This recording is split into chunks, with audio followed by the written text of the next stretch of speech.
अस्सलाम वालेकुम दोस्तों, मैं हूं Usman Ali. Welcome to my channel. और आज की वीडियो के अंदर हम बात करेंगे कि आप जो है अपने कोई भी कंस्ट्रक्शन प्रॉपर्टी है, कोई मकान है, कोई दुकान है, आप किस तरह से उसका खर्चा निकाल सकते हैं कि उसके ऊपर रजिस्ट्री करवाने के ऊपर कितना खर्चा आएगा और कितना खर्चा आता है। तमाम इस वीडियो के अंदर हम देखेंगे। ये जो खर्चा है वो सन 2023 से लेकर 2024 तक का है। समटाइम इसके अंदर जो है वो चेंजिंग्स वगैरह होती रहती हैं हर आने वाले नए साल के ऊपर। तो अभी जो है वो 2023 से 24 तक का हम देखते हैं कि कितना खर्चा आएगा, तो किस तरह से हम खुद बैठे घर निकाल सकते हैं, आज की वीडियो के अंदर हम देखेंगे। तो चलिए स्टार्ट कर लेते हैं। स्टार्ट करने से पहले मैं आपको बताता चलूँ कि अगर आपने अभी तक हमारे यूट्यूब चैनल को सब्सक्राइब नहीं किया है तो यहाँ सब्सक्राइब के बटन के ऊपर क्लिक करके सब्सक्राइब कर लीजिएगा और साथ बेल आइकन को भी दबा दीजिएगा ताकि जब भी हमारी कोई लेटेस्ट वीडियो आए तो उसके नोटिफिकेशन आप तक पहुँचते रहें। तो चलिए स्टार्ट कर लेते हैं। इसके लिए सिंपली तौर के ऊपर सबसे पहले मैं यहाँ पे आता हूँ और मैं हम 5 मरले का कोई तमीज़शुदा मकान है तो उसका खर्चा निकालने के बारे में देखेंगे। सबसे पहले मैं आपको बताता चलूँ कि एक मरला जो होता है उसके अंदर 272 स्क्वायर फीट होते हैं, बाज़ एरियाज़ के अंदर 225 स्क्वायर फीट हैं और इसी तरह से 9 सरसाइयाँ होती हैं एक मरले के अंदर। एक कनाल के अंदर 20 मरले होते हैं और 1 एकड़ के अंदर 8 कनाल होते हैं। तो ये चीज़ें आप जो है वो ज़हन नशीन कर लें, लिख के रख लें ताकि इन फ्यूचर जो है अगर आपको कोई मरलों का, कोई सरसाइयों का, कोई एकड़ का रेट निकालना हो तो आपको इसकी वैल्यूज़ के बारे में पता हो कि एक मरले के अंदर कितने स्क्वायर फीट वगैरह होते हैं। तो चलिए इस वीडियो के अंदर हम 5 मरले का रेट निकालने के बारे में देखते हैं कि हम 5 मरले का रेट किस तरह से निकालेंगे तमीज़शुदा मकान का।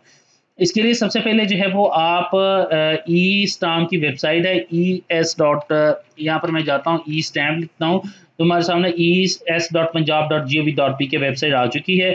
इसमें आप जाएंगे कैलकुलेशन डीसी वैल्यूएशन के ऊपर और यहाँ पर जाने के बाद आपने अपनी प्रॉपर्टी जो है वो देखनी है।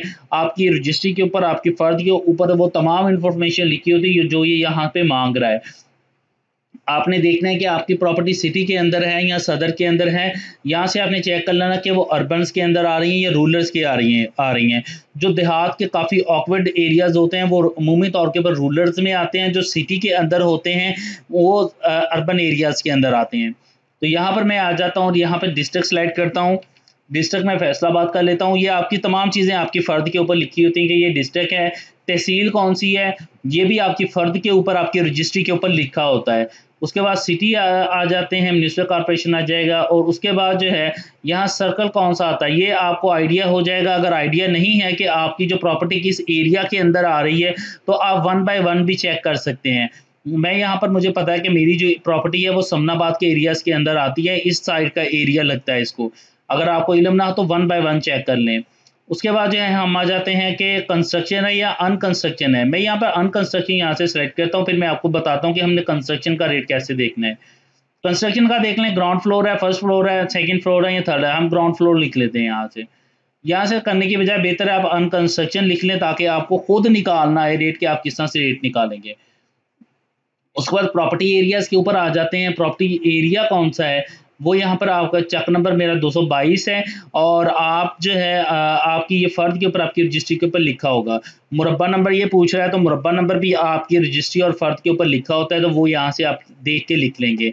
उसके बाद किला नंबर भी आपकी फ़र्द और रजिस्ट्री के ऊपर लिखा होता है, वो देख के यहाँ पे लिखेंगे।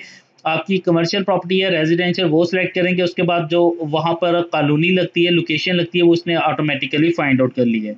5 मरले हमारी प्रॉपर्टी है, मैंने यहाँ पर 5 लिख के फाइंड लैंड के ऊपर क्लिक करता तो अब यहाँ पे देखें तो यहाँ पर इसने बाकायदा रेट निकाल के दे दी है कि ये रेट है और तमीज़शुदा का जो है वो 1300 रुपये पर स्क्वायर फीट है। हम यहाँ से अगर कंस्ट्रक्शन आ जाते हैं, ग्राउंड फ्लोर के ऊपर सेलेक्ट करते हैं और यहाँ से हम आ जाते हैं इस तरह से, तो ये हमें खुद इसके अंदर कैलकुलेट करके बता देगा। तो यहाँ पर भी आप देख ही सकते हैं कि यहाँ पर इसने हमें बता दिया है कि फ़ी मरला रेट जो है वो ये है। अगर आपकी प्रॉपर्टी तमीज़शुदा है तो उसमें 1300 रुपया पर स्क्वायर फीट लगेगा। चलिए हम निकाल के देख लेते हैं। 5 मरले का हमारा जो खाली प्लॉट की जो जगह है उसका जो रेट बनता है वो बनता है 20,41,800, 20,41,875 रुपये। सो हम यहाँ पे फर्स्ट ऑफ ऑल वो लिख लेंगे। अब उसके बाद जो है हमने ये देखना है, हमने इसके अंदर जो है वो कंस्ट्रक्शन का भी, अब हमारी प्रॉपर्टी जो है वो तमीज़शुदा है, सो हमने कंस्ट्रक्शन का रेट भी इसमें निकालना है। इसमें हमारे पास 5 मरले जगह है। 5 मरले के अंदर मैंने एक मरले के अंदर आपको बताया कि 272 स्क्वायर फीट होते हैं, बाज़ एरिया में 225 होते हैं जहाँ से लाहौर वगैरह के एरियाज़ हैं। तो यहाँ पर हमने क्या करना है, मैं करता हूँ यहाँ पर कैलकुलेटर निकालता हूँ और कैलकुलेटर के आर के ऊपर 5 मरले मैं 272 ज़रब 5 कर देता हूँ। तो टोटल जो हमारे तमीज़शुदा स्क्वायर फीट बनते हैं वो 1360 बनते हैं। अब हम आते हैं इस वेबसाइट के ऊपर, तो यहाँ पर ये मुझे बता रहा है कि 1300 रुपया हम चार्ज करेंगे एक स्क्वायर फुट का तमीज़शुदा का। मैं इसको ज़रब दे देता हूँ 1300 से,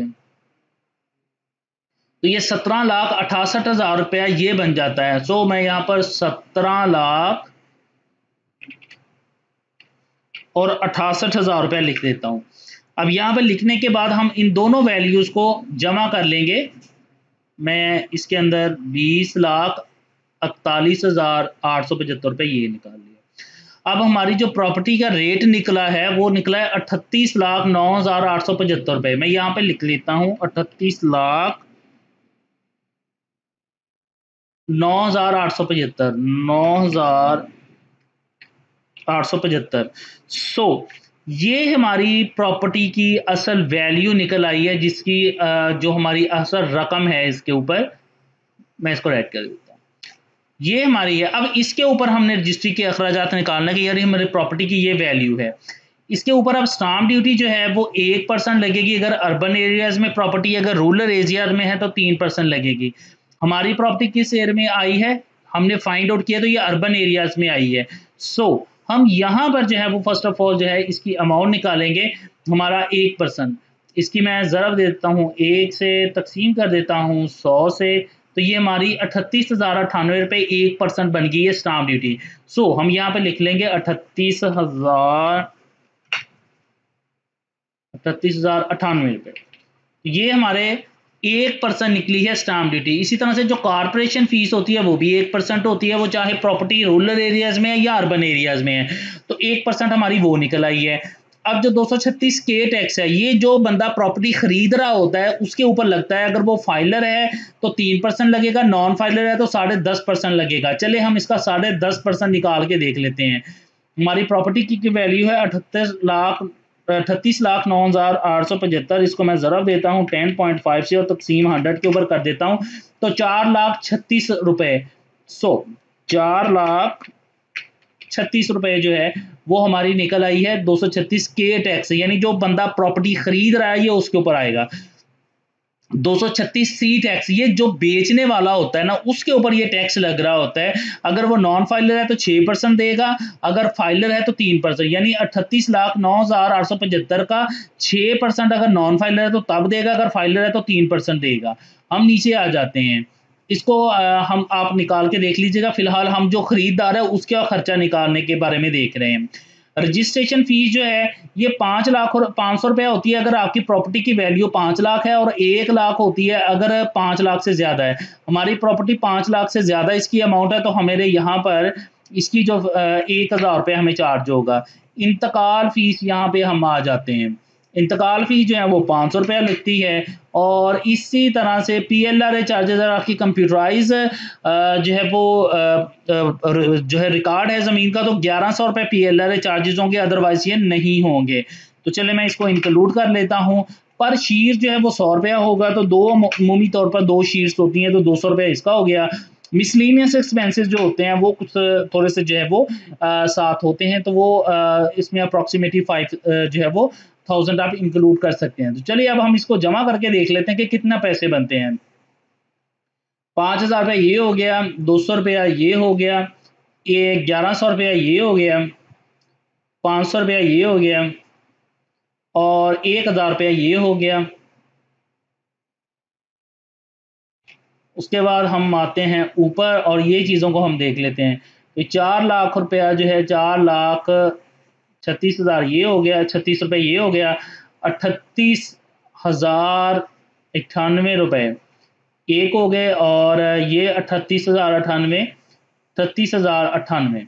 तो हमने इन सब को जमा किया तो ये बन गया 4,84,032 रुपये।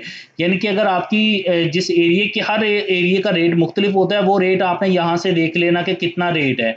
ठीक है।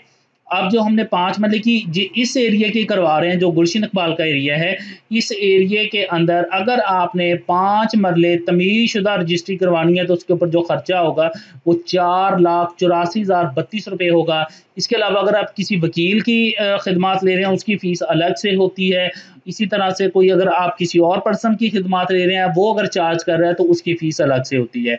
तो इस तरह से जो है वो आप अपनी प्रॉपर्टी का अगर कोई तमीज़शुदा आपका मकान है, दुकान है तो उसका आप अखराजात निकाल सकते हैं। आई होप जो ये वीडियो आपके लिए हेल्पफुल रहेगी। पसंद है इसको लाइक कीजिएगा, दोस्तों तक शेयर कीजिएगा। Thank for watching and please subscribe my YouTube channel.